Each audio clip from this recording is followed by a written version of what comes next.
继续来看国民党党主席的选举，讲这个中部的选票嘛是不是会当当选真重要的因素。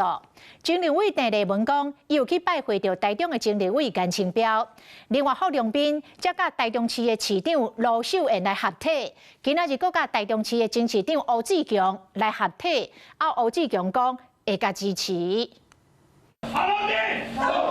郝龙斌拜会行程是拢无停，今仔日来到全国公教军警校联合总会寻求支持。就算将台中市长吴志强扛换车来，郝龙斌原来是热情来迎接。选战进入热战阶段，郝龙斌敢若是用尽全力攻台中。前一天才甲台中市长罗秀燕见面，隔两天就甲前市长吴志强徛做伙。我的答案是毫无疑问的支持郝市长，愿意出来为我们奋斗，我非常高兴。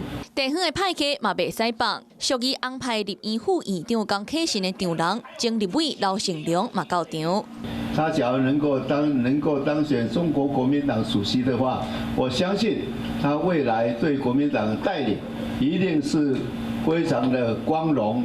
那我昨天到台中呢，其实呢，我是专程去看了这个我的老同事颜清标委员关心宽衡的官司。前立委郑丽文的阵营嘛抢攻台中，目标是台中乌派颜家。候选人抢地方乌红两大派系。国民党议员黄敬平嘛分析，过去外界拢认为拼台中的关键是罗秀燕，不过其实地方的势力才是重点。那我也非常感谢。